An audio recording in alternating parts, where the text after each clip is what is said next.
Assalamualaikum warahmatullahi wabarakatuh.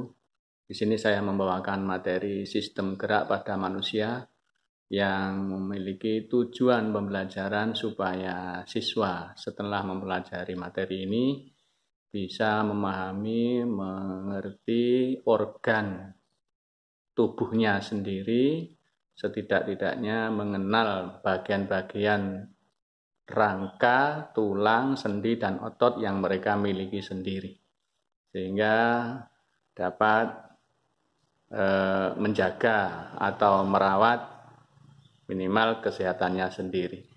Terima kasih, selamat mengikuti video pembelajaran berikut ini.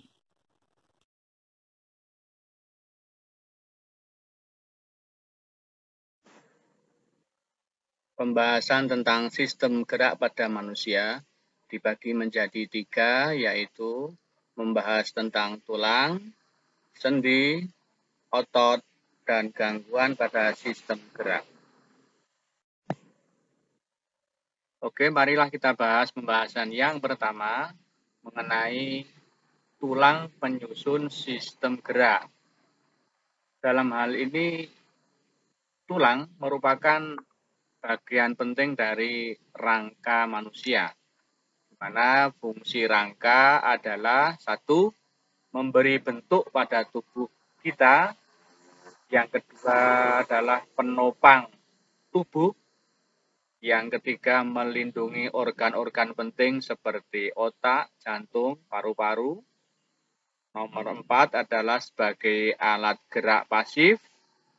Nomor 5 tempat melekatnya otot, dan yang nomor 6 adalah tempat pembentukan sel-sel darah. Gerak pada manusia dibagi menjadi 2. Yang pertama adalah alat gerak pasif. Dalam hal ini adalah rangka atau tulang-tulang. Yang kedua adalah alat gerak aktif, yaitu berupa otot. Tulang berdasarkan bentuknya dibagi menjadi 3, yaitu tulang pipa.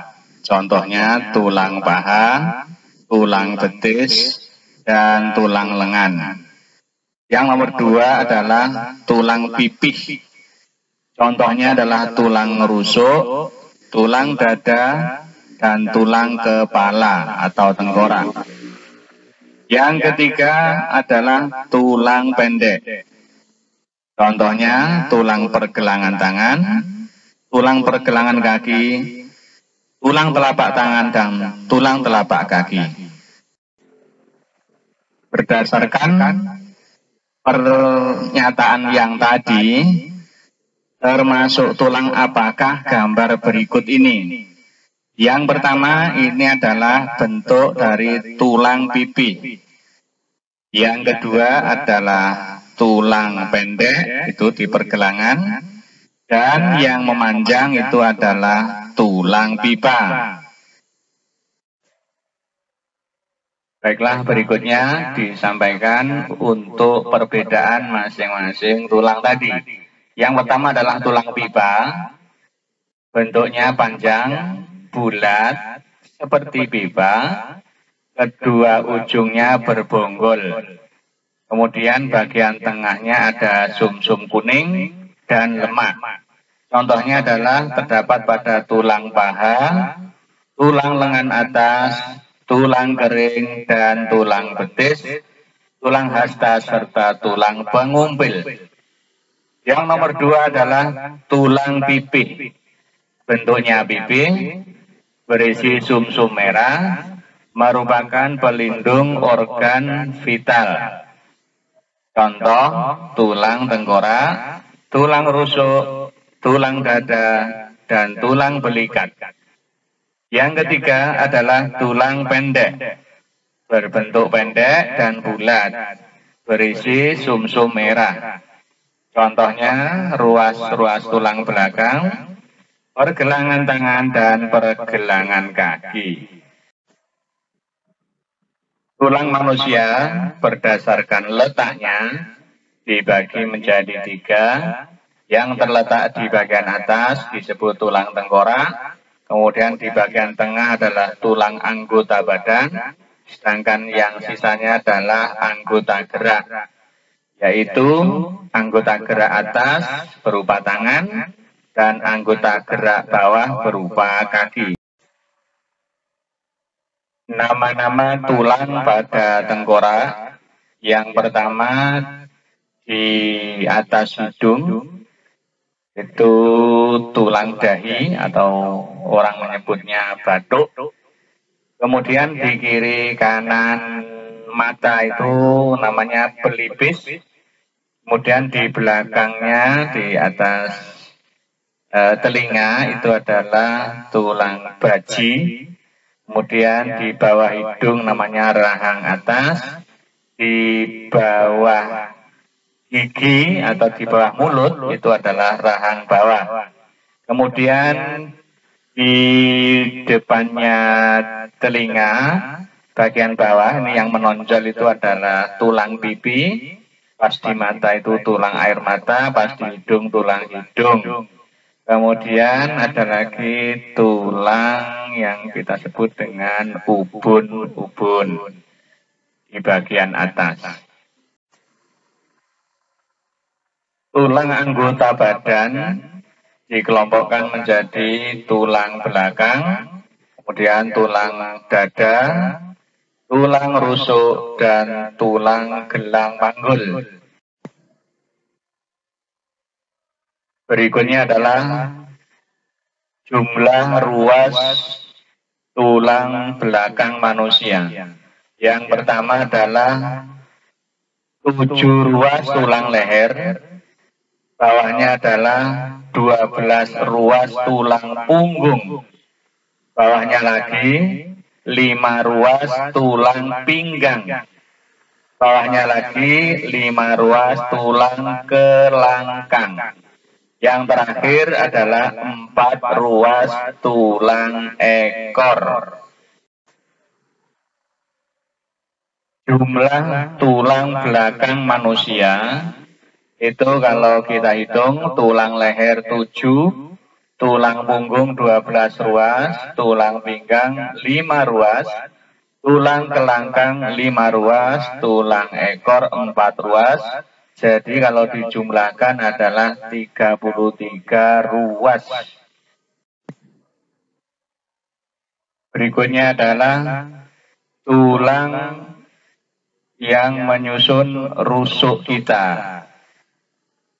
Diberi nama 3 macam, yaitu yang pertama rusuk sejati, jumlahnya 7 pasang, 7 rusuk di kanan, 7 rusuk di sebelah kiri. Yang kedua adalah rusuk palsu, jumlahnya ada 3 pasang, kiri 3, kanan 3. Yang terakhir adalah rusuk melayang. Mengapa disebut rusuk melayang? Karena ujungnya tidak menempel pada tulang dada. Tulang gelang panggul. Nomor 1, tulang usus atau ilium. Nomor 2, tulang duduk atau isium. Nomor 3, tulang kemaluan atau pubis.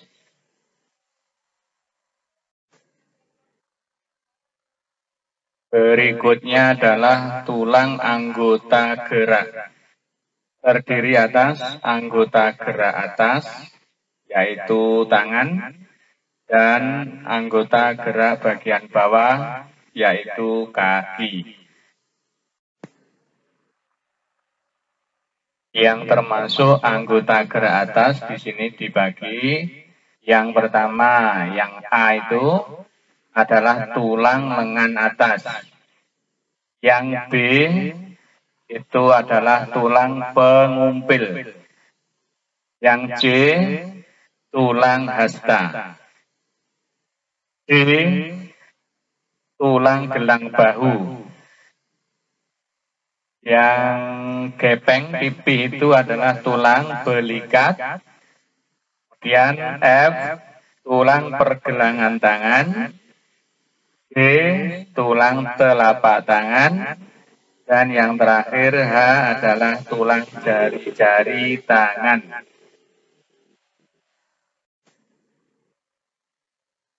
Sedangkan anggota gerak bagian bawah adalah bagian kaki, meliputi yang A itu adalah tulang gelang panggul, orang-orang menyebut pinggul.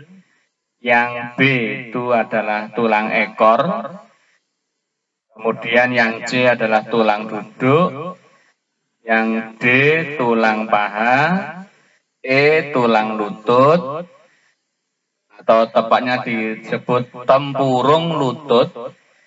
Kemudian yang depan yang keras itu adalah tulang kering, yang belakangnya tulang kering itu namanya tulang betis. Bawah lagi yang H adalah tulang pergelangan kaki, kemudian tulang telapak kaki, tulang jari-jari kaki, dan tulang mata kaki. Baiklah, berikutnya anggota sistem gerak yang berikutnya adalah sendi. Sendi adalah hubungan antara tulang yang satu dengan tulang yang lainnya.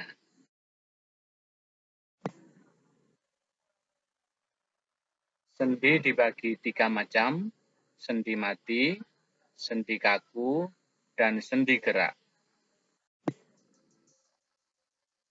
Sendi mati adalah hubungan antar tulang yang tidak dapat digerakkan sama sekali. Contohnya terdapat pada sambungan antar tulang tengkorak. Sendi kaku adalah sendi yang dihubungkan oleh tulang rawan, jaringan serabut, dan ligamen, sehingga hanya memungkinkan terjadinya sedikit gerakan. Contoh, persendian antara tulang belakang dengan ruas-ruasnya, tulang rusuk, dan tulang dada. Sendi yang ketiga adalah sendi gerak atau diartrosis, yaitu sendi antara tulang yang memungkinkan terjadinya gerakan bebas. Yang termasuk dalam sendi gerak adalah sendi peluru, sendi engsel, sendi putar, sendi geser, dan sendi pelana. Yang termasuk sendi gerak adalah 1. Sendi engsel. Artinya sendi yang memiliki gerakan satu arah saja. Contohnya adalah sendi pada siku dan lutut. Yang kedua, sendi peluru, yaitu sendi yang dapat bergerak ke segala arah. Contoh, sendi pada lengan atas dan gelang bahu, demikian pula tulang paha dan gelang panggul. Yang ketiga, sendi putar, yaitu sendi yang dapat berputar atau berotasi. Contoh, tulang atlas dan tulang tengkorak, tulang hasta dan tulang pengumpil. Yang keempat, sendi pelana, yaitu sendi yang memungkinkan gerakan kedua bisa berotasi tapi tidak ke segala arah. Contohnya sendi pada ibu jari dan jari lain pada telapak tangan. Yang kelima, sendi geser, yaitu sendi yang masih memungkinkan terjadi gerakan hanya menggeser. Contoh, bergesernya tulang pergelangan tangan dan tulang selangka. Bagian yang terakhir dari sistem gerak adalah otot. Otot disebut juga alat gerak aktif. Otot mampu berkontraksi dan berelaksasi. Otot mampu menggerakkan persendian. Ada 3 macam tipe otot manusia. Yang pertama adalah otot lurik, yang kedua adalah otot jantung, dan yang ketiga adalah otot polos. Yang pertama disebut otot lurik atau otot sadar, yaitu otot yang bekerja menurut perintah otak kita secara sadar. Ciri-cirinya, nomor 1, sel berbentuk silinder dan berinti banyak, tidak bercabang. Yang kedua, terdapat bagian terang dan bagian gelap. Yang ketiga, menyusun otot rangka. Yang keempat, bekerjanya secara sadar dan tidak tahan lelah. Yang kedua disebut otot polos atau disebut juga otot tak sadar karena bekerjanya tidak dengan perintah otak atau disebut juga involunter. Ciri-ciri otot polos, nomor 1, sel berbentuk gelendong dan berinti satu. Yang kedua, bekerjanya tak sadar. Yang ketiga, menyusun bagian besar organ dalam, seperti ginjal, uterus, organ pencernaan, organ pernapasan, iris mata, dan lain-lain. Yang ketiga adalah otot jantung. Otot jantung ini berbentuk mirip atau seperti otot lurik. Akan tetapi bekerjanya secara tidak sadar. Atau dengan kata lain, otot jantung ini adalah otot yang bentuknya otot sadar, tapi kenyataannya otot ini bekerja tidak atas kemauan kita.